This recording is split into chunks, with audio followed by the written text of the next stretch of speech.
नमस्कार साथियों, आज का वीडियो पीटीआई एग्जाम 2022 से संबंधित है दोस्तों। ये वीडियो दोस्तों अति महत्वपूर्ण है। काफ़ी दिनों के बाद दोस्तों मैं वीडियो ये अपलोड कर रहा हूँ। इस वीडियो को आपको शुरू से लेकर दोस्तों एंड तक देखना है। बहुत सारे साथियों के कमेंट है, मुझे अच्छी तरह से पता है कि सर कितने स्टूडेंट पीटीआई के अंदर अपात्र हुए, कितने स्टूडेंटों ने फर्जी अभ्यर्थियों को बैठा के एग्जाम पास किया है, कितने स्टूडेंटों की डिग्रियाँ फर्जी है। तो दोस्तों इन सारी की सारी बातों का निष्कर्ष आज इस वीडियो के एंड तक निकल जाएगा। दोस्तों इस वीडियो को आपको एंड तक देखना है और चैनल पर यदि पहली बार है तो दोस्तों चैनल को आपको सब्सक्राइब अवश्य करना है। दोस्तों आपको अच्छी तरह से पता होगा दोस्तों, इस प्रकार की न्यूज़ आज के 3 से 4 महीने पहले भी प्रकाशित हुई थी राजस्थान पत्रिका के अंदर। लेकिन दोस्तों धरातल पर क्या कार्य हुआ दोस्तों, इसके ऊपर हम बातचीत करेंगे। पहले इस न्यूज़ को पूरी अच्छी तरह से पढ़ लेते हैं दोस्तों। इसके बाद इसका क्या सारांश है, क्या कुछ अभ्यर्थी को राहत मिलेगी, जो अभ्यर्थी कुछ नंबरों से पीछे रह गई है, या कुछ चयनित अभ्यर्थी को भी खतरा है। तो दोस्तों इन सारी की सारी बातों के ऊपर दोस्तों आज का ये वीडियो रहेगा। जोधपुर से जुड़े तार, एक ही गिरोह का फर्जीवाड़ा, जांच के दायरे में 300 अभ्यर्थी। और दोस्तों यही 300 अभ्यर्थियों की न्यूज़ आज से 3 से 4 महीने पहले प्रकाशित हुई थी इसी न्यूज़पेपर के अंदर। दोस्तों अब बातचीत कर लेते हैं क्या है पूरी न्यूज़। पीटीआई भर्ती में फर्जी अभ्यर्थियों की पोल खुलना शुरू हो गई है। अब फर्जीवाड़ा करने वाले अधिकतर अभ्यर्थी जोधपुर और जालौर के सामने आ रहे हैं। ऐसे में साफ है कि जोधपुर के एक ही गिरोह के जरिए भर्ती परीक्षाओं में डमी अभ्यर्थी बिठाए गए। फर्जीवाड़े से नौकरी का प्रयास करने वाले अभ्यर्थी पहले भी राजस्थान कर्मचारी चयन बोर्ड की पटवार और वीडियो भर्ती में भी आवेदन कर चुके हैं दोस्तों। लेकिन ये अभ्यर्थी इन परीक्षाओं में फेल हो गए। ऐसे में पीटीआई भर्ती में डमी अभ्यर्थियों के जरिए परीक्षा पास कर ली दोस्तों। इधर फर्जीवाड़ा सामने आने के बाद राजस्थान कर्मचारी चयन बोर्ड पर सवाल खड़े हो रहे हैं। डमी अभ्यर्थी परीक्षा में पास भी हो गई, लेकिन बोर्ड को बंधक तक नहीं लगी। राजस्थान पत्रिका ने कुछ अभ्यर्थियों के दस्तावेज भी खंगाले दोस्तों। अब बातचीत कर लेते हैं दोस्तों कि दर्ज कराएंगे एफआईआर। राजस्थान कर्मचारी चयन बोर्ड ने बैकडेट और डबल डिग्री वाले अभ्यर्थियों की जांच शुरू कर दी है। इसी प्रकार फर्जी खेल प्रमाण पत्रों की भी जांच जारी है। भर्ती में करीब 300 से अधिक अभ्यर्थियों ने बीपीएड की फर्जी डिग्री लगाई है। राजस्थान पत्रिका ने यह मामला प्रमुखता से उठाया था। इसकी शिकायत भी बोर्ड के पास पहुंच चुकी है। बोर्ड ने इन अभ्यर्थियों की डिग्री की जांच कर रहा है। फर्जीवाड़ा सामने आते ही इन अभ्यर्थियों के खिलाफ एफआईआर दर्ज होगी दोस्तों। जो भी स्टूडेंट दोस्तों फर्जी होंगे वो ये पहली बात तो वो पात्र होंगे और दूसरी बात उन पर एफआईआर भी दर्ज होगी। मतलब कि वो लगभग फिर राजस्थान कर्मचारी चयन बोर्ड की किसी भी परीक्षा में वो बैठने लायक नहीं रहेंगे। अब बातचीत कर लेते हैं कि जानिए कैसे बैठेगी ये फर्जी अभ्यर्थी। जोधपुर निवासी विकास गोदारा ने पटवारी भर्ती में जब आवेदन किया तब असली फोटो लगाई थी, लेकिन पीटीआई भर्ती में इसी अभ्यर्थी ने डमी अभ्यर्थी की फोटो लगाकर आवेदन कर दिया। प्रवेश पत्र भी डमी अभ्यर्थियों का प्राप्त हुआ, जिसके आधार पर परीक्षा दी और पास कर ली।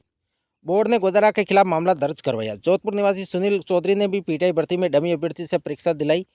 इससे पहले चौधरी ने पटवार और वीडियो भर्ती में भी आवेदन किया। दोनों ही भर्तियों में अलग अलग फोटो मिले थे। दोस्तों इन्होंने क्या किया कि जैसे ही एप्लीकेशन फॉर्म भरना शुरू हुए तो उन्होंने जो स्टूडेंट एग्जाम के अंदर बैठने वाला जो डमी अभ्यर्थी उसकी फोटो लगाई, और जैसे ही संशोधन का मौका मिला तो उन्होंने अपनी सीएम की फोटो लगा दी।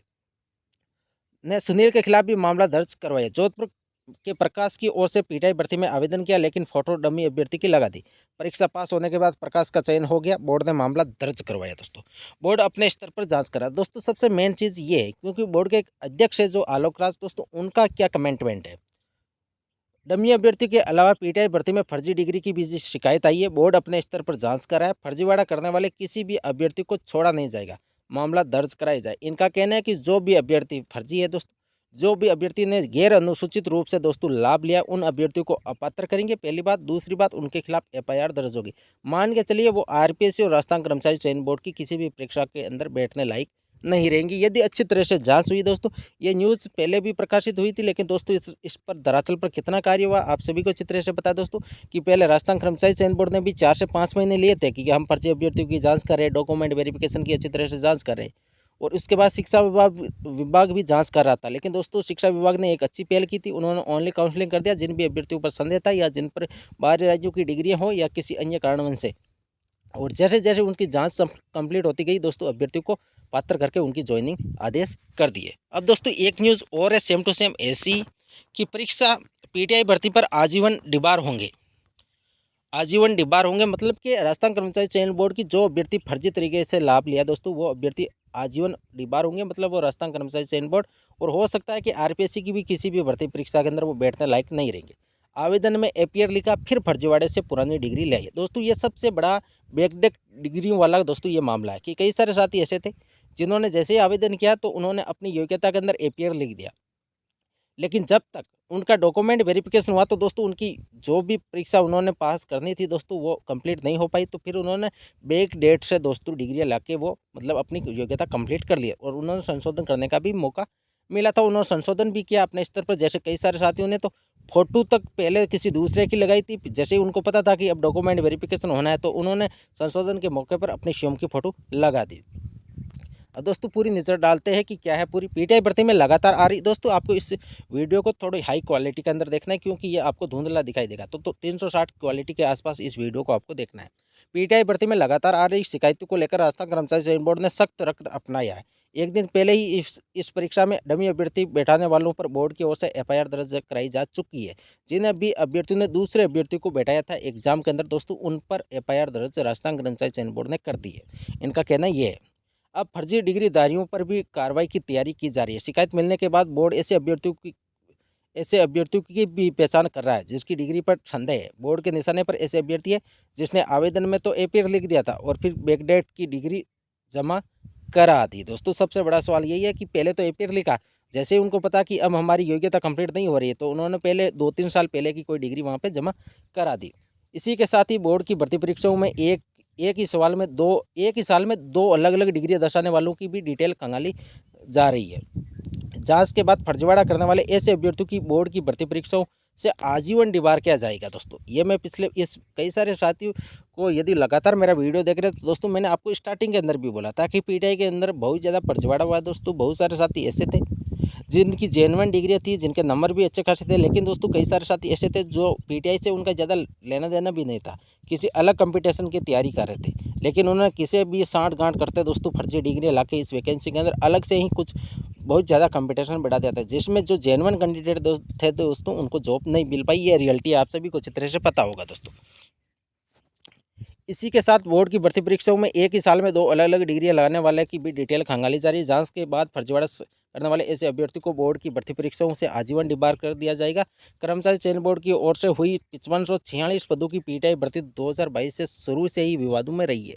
दोस्तों जिस दिन से इसका नोटिफिकेशन जारी हुआ था, जिस दिन फॉर्मों की पता चला था कि कितने फॉर्म फिलअप हुए, तो दोस्तों उसी दिन से लगभग अनुमान लगाया जा रहा था इसमें कई सारे साथी फर्जी भी आवेदन किए हैं। दोस्तों इन तीन तरीकों से किया फर्जीवाड़ा। दोस्तों 3 तरीके क्या है? आवेदन में किसी अन्य का फोटो लगा दिया और परीक्षा के बाद मिले संशोधन के मौके में खुद का फोटो बदल दिया, इसी के साथ नौकरी भी प्राप्त कर दी। इन्होंने बड़ी अच्छी चाल से दोस्तों ये गेम खेला। उन्होंने क्या किया कि जिस दिन आवेदन हो रहा था तो जो स्टूडेंट इन्होंने पहले फिक्स कर रखा था कि ये एग्जाम के अंदर बैठेगा, तो दोस्तों उसकी फ़ोटो लगा दी और जैसे ही संशोधन का मौका मिला और इनको पता चल गया कि अब डॉक्यूमेंट वेरिफिकेशन होगा, हम पकड़े जाएंगे, तो दोस्तों उन्होंने फ़ोटो को एडिट करके स्वयं की फ़ोटो लगा दी। पहला तो ये था तरीका। दूसरा, आवेदन के समय योग्यता में एपीआर लिख दिया था। दस्तावेज सत्यापन के दौरान 2 से 4 साल पुरानी डिग्री जमा कर दी। सबसे बड़ा खेल यही खेला और सबसे ज़्यादा बैकडेट की डिग्रियाँ इसी प्रकार से दोस्तों जमा हुई है। पुरानी डिग्री जमा करा दी। तीसरा क्या है कि कई अभ्यर्थियों ने एक ही साल में 2 डिग्रियां ले ली, जबकि ऐसा नियम विरुद्ध है। बिल्कुल सही है दोस्तों कि 2 रेगुलर डिग्री नहीं कर सकते, जबकि ऐसा नियम विरुद्ध है। बोर्ड की शिक्षक भर्ती में भी 2020 में बीएड या डीएलएड दर्शा दिया, जबकि पीटीआई भर्ती में भी 2020 में बीपीएड दर्शा दिया।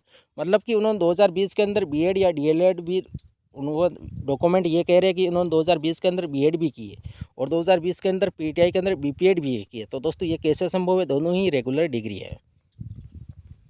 डमी अभ्यर्थियों की जांच कर रहे हैं। दोस्तों सबसे इंपॉर्टेंट यही है कि अब राजस्थान कर्मचारी चयन बोर्ड के अध्यक्ष का क्या स्टेटमेंट है। डमी अभ्यर्थियों के खिलाफ कार्रवाई करेंगे। आवेदन में एपीआर लिखे, बैकडेट में डिग्री लाने वाले और एक ही साल में 2 डिग्री करने वालों की भी जांच कराई जाएगी। दोस्तों जो पानी का पानी हो जाएगा, दोस्तों दूध का दूध और पानी का पानी आपको देखने को मिल जाएगा। अब वो कई सारे साथी मुझे पता है दोस्तों कमेंट करेंगे, कमेंट ये आएगा कि सर अपात्र कितने होंगे। तो दोस्तों मैं पिछले वीडियो के अंदर हर दिन आपको, जिस दिन भी मैंने, हालांकि मैंने 1 महीने के भीतर एक ही वीडियो अपलोड किया जो कि 5-6 दिन पहले अपलोड किया था। दोस्तों जब तक कोई सकारात्मक न्यूज़ नहीं रहती है तो दोस्तों मैं बेफालतू आपका टाइम वेस्ट नहीं करता हूँ। आप सभी को अच्छी तरह से पता है दोस्तों जो मेरे से रेगुलर वीडियो देखते हैं दोस्तों। तो अब सबसे बड़ा सवाल कि क्या अपात्र भी हुए, तो दोस्तों अभी भी ओनली काउंसलिंग वालों की एक लिस्ट और जारी होनी है दोस्तों। उसके बाद अब ये डिपेंड करेगा कि शिक्षा विभाग कब तक अपात्र वालों की लिस्ट जारी करेगा, क्योंकि डायरेक्ट किसी स्टूडेंट की जांच पड़ताल किए हुए अपात्र करना भी बहुत टेढ़ा काम है, क्योंकि दोस्तों फिर कोर्ट का मामला चलता रहता है। क्योंकि जो अभ्यर्थी जेन्युइन है यदि उनको अपात्र कर देते तो सबसे बड़ी मुश्किल शिक्षा विभाग के पास आ जाती है दोस्तों, उनको स्वयं को समस्याओं का सामना करना पड़ता है। तो क्या अपात्र भी हुए? बिल्कुल हुए दोस्तों। कई सारे साथियों की काउंसलिंग के अंदर रोका भी गया है दोस्तों, जो उन्होंने, जिनके साथ ही जिनको जेन्युइन डिग्री थी उनको ज्वाइनिंग मिल गई है और कई सारे साथियों को अभी भी पेंडिंग के अंदर रखा गया है।